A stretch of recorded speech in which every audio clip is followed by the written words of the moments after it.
All right, so we're diving into the future of jobs in Morocco today. Big topic. It is, especially with this World Economic Forum report.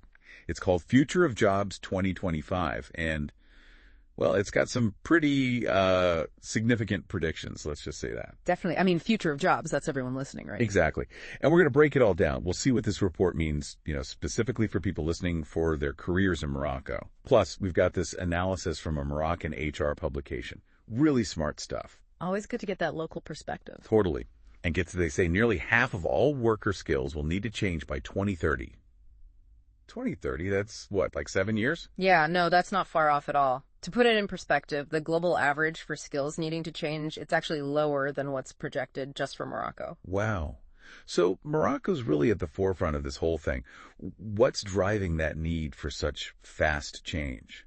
Well, it's the same forces we're seeing globally. I'm talking digitalization and AI. I mean, Morocco's economy is going digital super fast, and that's changing everything. Makes sense. But even before we get into Morocco specifically, it helps to zoom out and see the big picture, right? Like globally, this report's saying almost a quarter of all jobs will be impacted by 2030. Okay, so that's a massive wave of change. What does that actually look like? Like in terms of jobs, what's changing? So think automation and AI, and it's not just factories. Like people always think we're talking admin roles, cashiers, data entry. Those are all declining. Huh. Interesting. And it's not even just jobs disappearing. It's like, even if your job stays the way you do it, that's going to change a ton. Right. So like, what are the skills that'll be like the hot commodities in this new world of work? Cybersecurity is a big one. And with AI being everywhere, machine learning expertise, that's gold. But then there's also, it's not all tech, right? This report really pushes critical thinking, problem solving, communication, those human skills that robots can't do. It's like a double whammy. You got to be techie, but also superhuman at the same time. Exactly. And the report says by 2030, 43% of tasks in Morocco will be automated, up from 32% today. So that's like almost half the things people do at work now, machines could do them in a few years. Mind-blowing. Okay, so we've got this global automation trend, digitalization, and it's even faster in Morocco. Yeah. So what does that mean, like specifically for the job market there? Are there certain sectors that'll be hit harder? For sure. Let's take tourism. Huge in Morocco. Oh, yeah. But now you got AI-powered chatbots, virtual tour guides. That's changing things. I can see that. So maybe people still travel to Morocco, but the jobs within tourism are totally different. Exactly. And then there's agriculture, another big one for Morocco. I mean, imagine like drones replacing farm workers for planting or spraying crops. AI analyzing the soil. Yeah. It's already starting to happen. It is. And it'll only get more intense, more sophisticated, I guess. Feels like we're standing right on the edge of this giant tech wave about to crash on the Moroccan job market. Yeah, that's a good way to put it. And the question is, are we ready to ride that wave, or are we going to get wiped out? So the report, does it say anything about how Morocco can, like, handle all this? Are there things businesses or, like, the government can do? Oh, yeah. It's packed with recommendations. One of the biggies is upskilling and retraining programs. I mean, think about it. Almost half the worker skills in Morocco need to change. So we need a huge effort to help people adapt, Makes sense. But who's in charge of that? Like, should people just upskill on their own?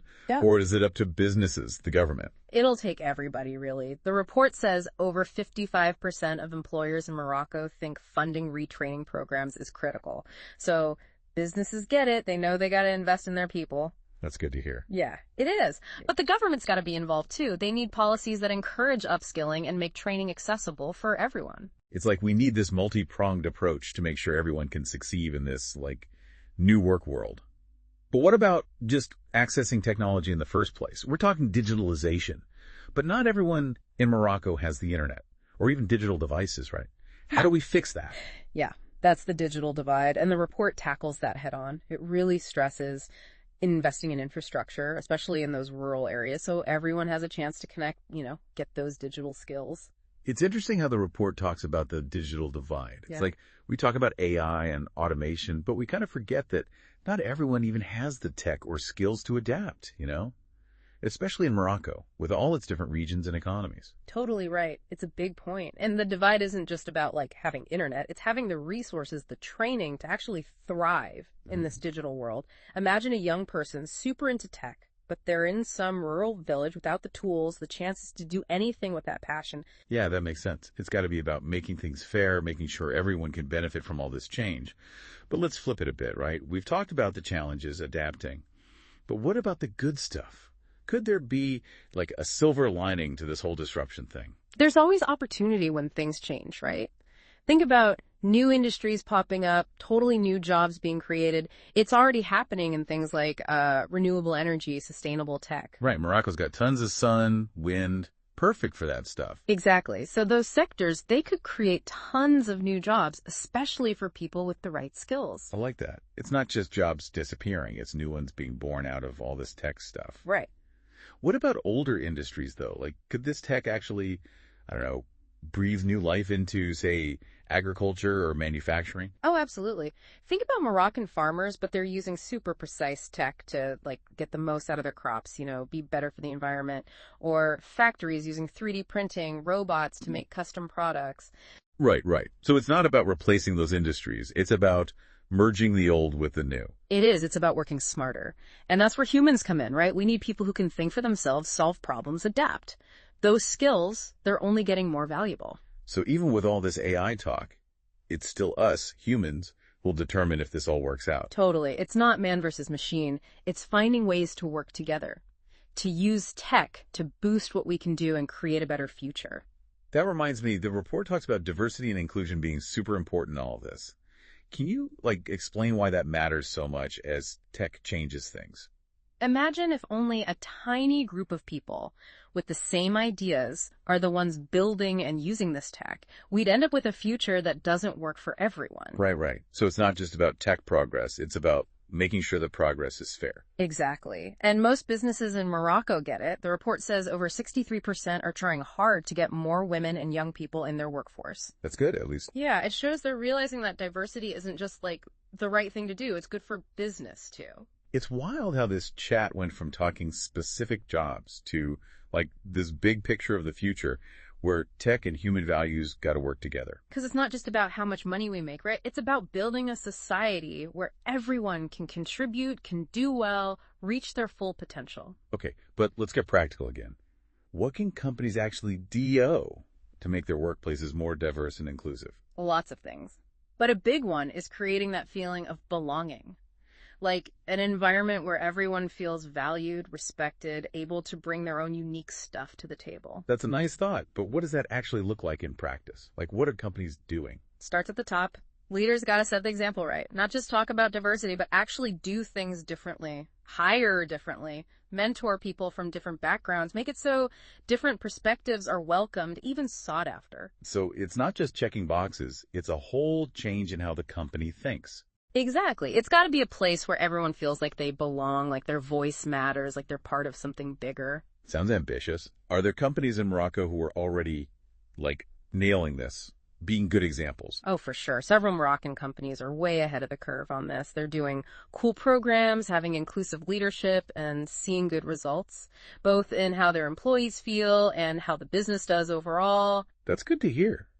So it's not some impossible dream, it's happening. But let's be real, there's going to be pushback, challenges.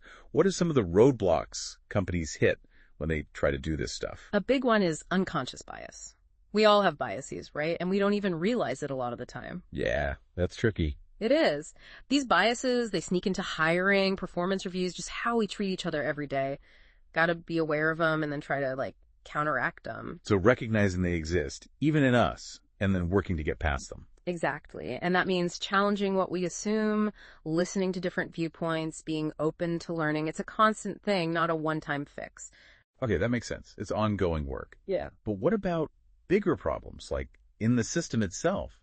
Are there things within companies or even in Moroccan society as a whole that make diversity harder? For sure. We got to look beyond just individual bias and see those bigger factors that create inequality, like unequal access to education, policies that discriminate, or even cultural stuff that holds certain groups back. So it's tackling both the individual stuff and the big picture stuff. That's it. It's about making society fairer overall. Then that creates the space for a more diverse and inclusive workforce. This has been super insightful. We've covered a lot of ground here, from the tech changing jobs in Morocco to these bigger social and ethical questions. What are the big takeaways you hope people listening will get from all this? The biggest one. The future of work isn't set in stone. It's something we're actively creating through our choices. What would you do? It's about agency, right? Realizing we have the power to change how this all goes. Yeah, we're not just watching this happen, we're shaping it. And that's kind of exciting, kind of scary, but definitely empowering. Love that. It reminds us that tech isn't some unstoppable force. We can use it for good, create a future that works for everyone, but it's going to take work, working together, and being willing to change. Yeah, I'm going to said it better myself. So it's inspiring to think we can, shape the future of work, right? But it's also a little overwhelming. Where do we even start? It starts with, like you said, awareness, right? Understanding what's happening, the trends, what skills are going to be in demand. That's step one. And honestly, that's what we've been doing today, giving you guys the info to navigate all this. Okay, so knowledge is power, like they say. Yeah. But it's not enough to just KNOW about this stuff, right? Yeah. We got to do something. So what are some, practical steps people listening can take to get ready for the future of work in Morocco? Well, one thing you can do is look at what skills you have right now and see what's missing. What are the hot skills in your field? Any new tech or trends you need to know about? Once you've figured that out, then you can make a plan to fill in the gaps. That's a good starting point, I guess. But upskilling, it can be a lot, right? So many options out there. Are there any specific resources or programs you'd recommend? Tons of stuff out there, both online and in person. You got those online learning platforms like Coursera, ADX, Udacity. They have all kinds of courses, and a lot of them are free or pretty cheap. Then there are boot camps and workshops. They give you more intense training on specific things. And don't forget about regular schools, too. A lot of universities and vocational schools are changing what they teach, so people are ready for this new digital world. So there's really something for everyone, no matter how you like to learn or how much money you got. But let's say someone's figured out what skills they need and they're working on getting them. What else can they do to set themselves up for success in this crazy job market? Networking. Gotta network. Connect with people in your field. Go to industry events. Join online groups. Find a mentor. Having a strong network can lead to new opportunities, and you can learn so much from other people. It's amazing how much comes from just talking to people. Right. Seriously. And don't underestimate personal branding either. Make sure you have a good online presence where you show off your skills and experience. Use LinkedIn, connect with potential employers, share your ideas. So kind of got to be our own, PR people. Always put yourselves out there. Kinda, yeah. The job market's changing so fast that you really got to be proactive and take charge of your own career. It's not just waiting around for something to happen. You got to go out and make it happen. Exactly. And that means changing how we think about things. We got to move away from that old idea of a straight career path and be more flexible, be ready to adapt. It seems like, I don't know, agility or adaptability, whatever you want to call it, that's been a big theme today. It is, because it's what you need to do well in the future of work. Be open to new things, be willing to learn new stuff, and be ready to change direction if you need to. So it's not about having this rigid plan. It's about, going with the flow, being ready for whatever comes your way. Yep. The future is uncertain, but it's also full of potential. If we embrace change, keep learning, and take control of our own careers, we can create a future that's both fulfilling and successful, I think. That's a great note to end on. So, to everyone listening, remember, the future of work in Morocco, it's in your hands. Stay informed, be proactive, and be bold. Grab those opportunities and create the future you want.